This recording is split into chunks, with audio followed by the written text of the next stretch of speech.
अवधूत के रूप में विचरण करने वाले भगवान दत्तात्रेय स्वामी का विशेष रूप से निवास तो वन में, अरण्य में ही होता था। इसलिए उन्होंने अजगर के व्यवहार को देख करके स्वयं एक बात का चिंतन किया कि ये अजगर कैसा अजीब प्राणी है। कभी उसे अच्छा आहार मिल जाता है तो उतना ग्रहण कर लेता है, कभी थोड़ा मिल जाता है तो उसमें काम चला लेता है, और कभी कभी तो बिल्कुल नहीं मिलता है आहार, तब भी उसका परिणाम उसके व्यवहार पर नहीं होता है। सर्पा पिबंति पवनम न च दुर्बलास्ते, उसमें किसी प्रकार दुर्बलता दिखती नहीं, वो तो अपने कार्य में उसी प्रकार रत रहता है। यह देख करके अवधूत जी को लगा कि वास्तव में अनेक महापुरुषों का जीवन इसी प्रकार का होता है। बाहर से मिलने वाली सुविधाओं का वे अधिक विचार नहीं करते हैं। जब जो सुविधाएं प्राप्त हो जाती है उनका स्वीकार वैसे ही कर लेते हैं, और सुविधाएं प्राप्त नहीं होती है तो उसके लिए वे अड़ करके रहते नहीं, अपने काम में निमग्न रहते हैं। ग्रासम समृष्टम विरसम महांतम स्तोकमेव वा, प्राप्त होने वाला आहार कम है अथवा अधिक है, वह स्वादिष्ट है अथवा सामान्य है, इन सब बातों का विचार करने का समय महापुरुषों के पास कहां। जैसे बात आहार की, उसी प्रकार अपनी दैनिक आवश्यकता के रूप में धारण किए जाने वाले वस्त्रों की भी। आज हम लोग देखते हैं लोगों का बहुत सारा ध्यान अपने स्वयं को सजाने में, अपने वस्त्रों को ठीक ठाक करने में, और अपना कुल मिला करके लोगों के ऊपर होने वाला प्रभाव, इंप्रेशन, वो अच्छा कैसा रहेगा, इसी को देखते रहने में सारा समय व्यतीत होता है। चित्त की कितनी सारी शक्ति इसी में नष्ट हो जाती है।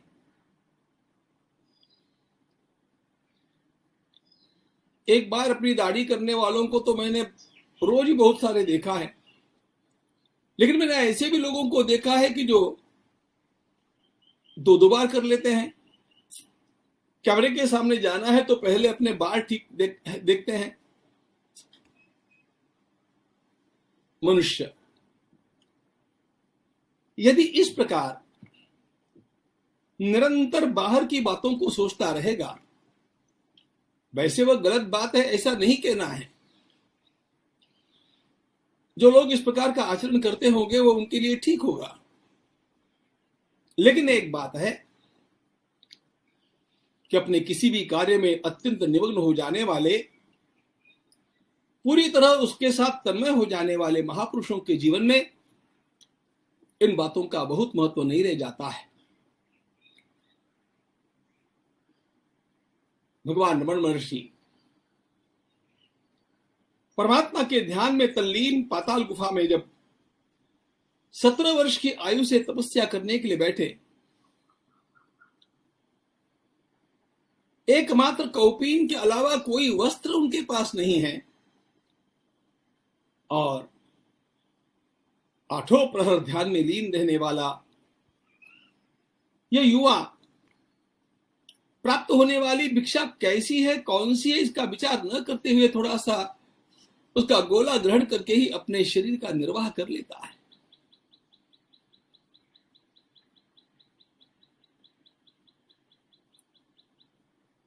अमुक प्रकार का आहार मुझे होना चाहिए, वो इसी समय मुझे होना चाहिए, ये सारी बातें इन महात्माओं के जीवन में कहां। ग्रासम समृष्टम विरसम, स्वादिष्ट है कि नहीं, विशिष्ट प्रकार का है कि नहीं, ये सारी बातें उनको भी देखी नहीं।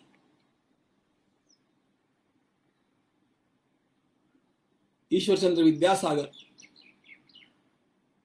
हमारे देश का एक अत्यंत बड़ा नाम। औरों की बात छोड़िए, ईश्वर बाबू से मिलने के पश्चात ठाकुर रामकृष्ण देव ने कहा, अरे आज तक मैंने विद्या के नदी नाले देखे थे, आज मैंने सागर को देखा। लेकिन उन ईश्वर बाबू का दैहिक जीवन कैसा था? एक बार वे हावड़ा के रेलवे स्टेशन पर किसी काम से गए हुए थे। ट्रेन में से उतरे हुए एक बाबू ने उनको कूली समझ करके अपनी अटैची उनके हाथों में थमा दी। ईश्वर बाबू भी ऐसे विचित्र, वे उस अटैची को लेकर के उसके पीछे पीछे चल दिए। जब यह मेहमान अपने यजमान के घर पर पहुंचा और पैसे देने के लिए, छुट्टे पैसे लेने के लिए अपने होस्ट से कहा, अपने यजमान से कहा जिसका वो अतिथि था, लेकिन कुली तो बाहर था ही नहीं। जाते हुए कुली को जब इसने दिखाया तब उस व्यक्ति ने कहा, तुमने किसे कुली मान लिया भैया? ये तो हमारे बंगाल के सबसे बड़े विद्वान ईश्वरचंद्र विद्यासागर हैं।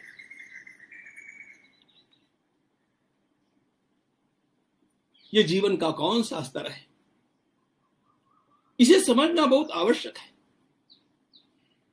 अपनी दैहिक बातों की ओर ही रात दिन ध्यान देने वाले लोग अक्सर अपने बौद्धिक अथवा आध्यात्मिक विषय के साथ तद्रूप नहीं हो सकते, तन्मय नहीं हो सकते, और इस तन्मयता के अभाव में वे उस ऊंचाई तक नहीं पहुंच सकते जहां तक बिरले ही लोग पहुंचते हैं। देह के प्रति ये उदासीनता लाई हुई उदासीनता नहीं होती है, यह स्वाभाविक होती है। उतना ध्यान देने का समय ही नहीं, उतनी ध्यान देने की देह पर वृत्ति आती ही नहीं, ये भाव है। मेरे स्वयं के परिचय का एक उदाहरण मैं आपको बतलाना चाहता हूं। मेरे जीवन में जिन महापुरुषों के कुछ समीप रहने का सौभाग्य मुझे प्राप्त हुआ, उसमें स्वनामधन्य महामहोपाध्याय पंडित गोपीनाथ कविराज रहे। गोपीनाथ जी का वैदुष्य, उनकी विद्वत्ता अपार थी, अपार। सरकार ने कितना चाहा था कि वे वाइस चांसलर बन जाए, लेकिन गोपीनाथ जी ने ग्रंथपाल बने रहने का ही आग्रह रखा था। लेकिन आखिर उनको जीवन के अंतिम वर्षों में वाइस चांसलर बनना पड़ा। मैं स्वयं जिन गुरुजी के पास न्याय पढ़ता था, उन्होंने कहा कि जिस दिन ये नए वाइस चांसलर विश्वविद्यालय में आए, वहां के पान के दुकानदार ने जब उसको पता चला कि ये वाइस चांसलर है, नए है, तो सीधे कह दिया कि रे,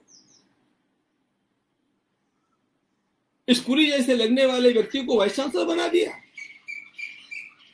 कुली जैसे लगने वाले व्यक्ति को, इस पागल को किसने वाइस चांसलर बना दिया? उसने कहा। इसका सीधा कारण था, अब वो पान के दुकानदार की जितनी अकल थी उतना उसने कमेंट किया, लेकिन ये महापुरुष आत्मनिमग्न होते हैं, अपने विषय के साथ तद्रूप होते हैं। विश्व के सारे वैज्ञानिकों की और दार्शनिकों की यही अवस्था आप देखेंगे। हमारे देश के स्वर्गीय प्रधानमंत्री लाल बहादुर शास्त्री जी की एक विचित्र कहानी है। पंडित नेहरू जी ने उनको कश्मीर जाने के लिए कहा, किसी काम से। उन्होंने कहा कि वहां ठंड बहुत है, मेरे पास कोट नहीं है। तो नेहरू जी ने अपना कोट उनको दिया। अब नेहरू जी कद में ऊंचे थे, शास्त्री जी बहुत छोटे थे। अब वो कोट इनके फिट हो नहीं रहा था। आखिर जाकर के एक सस्ता कोट बाजार में से ढूंढ करके लाना पड़ा। तब शास्त्री जी कश्मीर जा सके। अरे कश्मीर में ठंड होती है, दिल्ली में भी तो होती है, लेकिन इस महापुरुष के पास कोट नहीं था।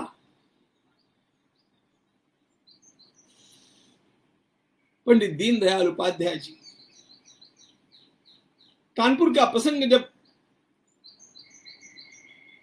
वे तुरंत बाल बना करके आ गए तो लोगों ने पूछा इतनी जल्दी में कैसे आए। उन्होंने कहा सलून में भीड़ थी, इसलिए मैंने रास्ते पर जो नाई बैठा था उसके पास बैठ करके अपने बाल बनवा लिए। इतने महान लोगों की ये जीवन शैली स्वाभाविक जीवन शैली है, ध्यान रखना। मूल बात यह है इन बाहरी बातों की ओर ध्यान देने जितना उनकी चेतना के पास न समय है न रस है।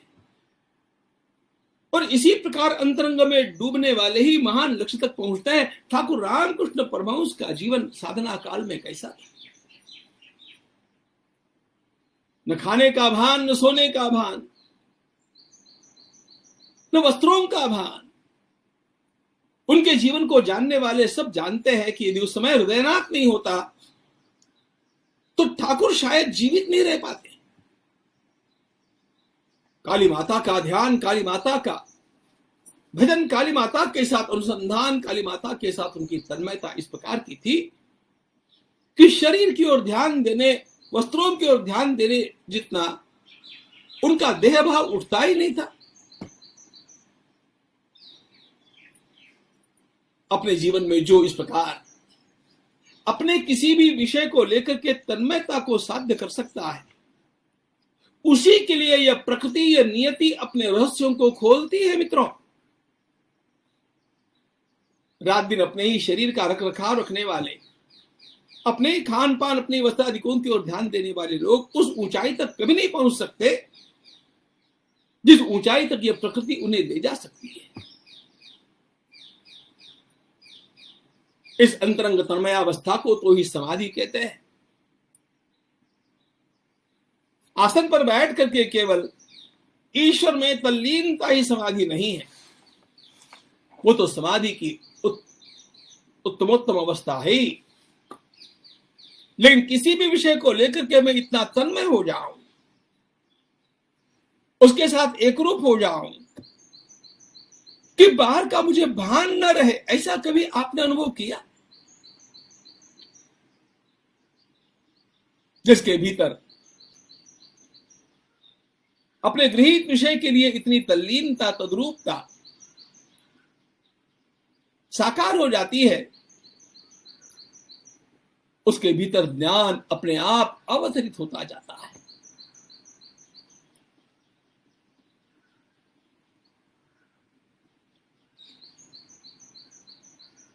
स्वामी विवेकानंद के गुरुबंधुओं के साथ ठाकुर के महासमाधि के पश्चात जब वे 6 वर्षों तक रहे, वो कहते थे कि हम भूत बंगले में रहते थे और सारे ये युवक पढ़े लिखे थे, अच्छे अच्छे।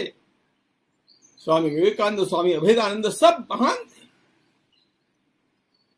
लेकिन उन 12 युवकों में केवल 2 ही वस्त्र थे,